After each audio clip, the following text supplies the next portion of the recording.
Hello， 大家好。这一棵欧洲石斛在9月初开始给它控水，到现在已经有3个月了。今天来跟大家分享一下控水之后这棵石斛兰有什么新的进展。9月5号也发了一个视频，关于怎样给它控水的，有兴趣的朋友可以看一下。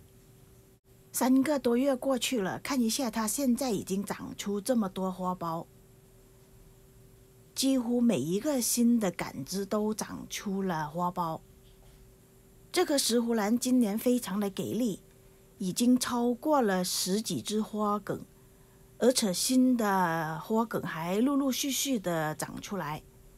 看一下这一株新杆子，也长出了新的花苞。9月初发现它长出第一个花苞之后，就马上给它控水。9月份的天气还是非常酷热的，当时的天气还是非常干燥，但是就在非常干燥的气候环境，我还是差不多3、4天才给它浇水。浇水也不是一下子就浇透，浇水的分量也就是平常浇水的1半。这一棵石斛兰一直都是放在室外，早上有直接太阳照射。怎么判断应该给它浇水呢？我是看见它的枝梗都开始发皱，把这颗兰花拿起来掂一下，这个时候发现它是非常轻的，里面是没有什么水分，这个时候就开始给它浇水。看一下，这里长出了2只花梗，非常健康的2只花梗。这些是去年开过花的花梗，我也没有把它们剪掉。开过花的枝梗也有可能开出花苞，我检查了一下，现在长出花梗的都是新长出来的杆。去年已经开过花的枝梗，到目前为止只发现这里长出了1只花梗，非常的可惜。这只花梗上个星期让我不小心把它弄断了，已经黄掉了。希望这些已经开过花的枝梗也会慢慢的长出花苞来。这一盆石斛兰去年开出的花量非常的少，记得好像只有4只花梗的样子，当时也没有非常认真的给它控水。里面新长出来的枝梗也已经开始长出花梗了。看一下这个小不点就是新长出来的花梗。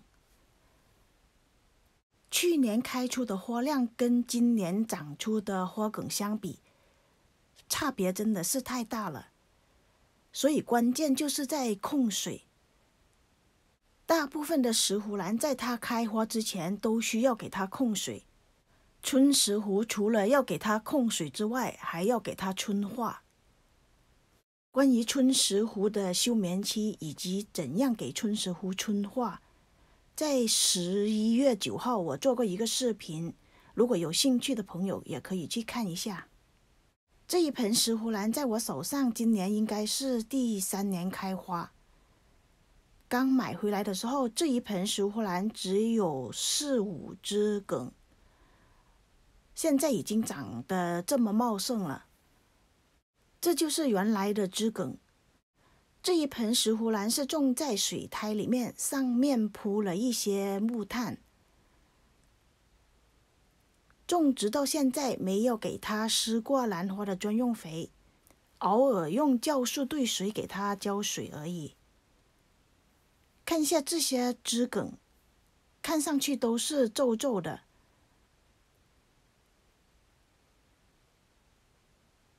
这些都是今年长出来的新杆，也是因为控水的原因，看上去也是皱皱的，但是它们现在也已经是成苗了，也可以开花了。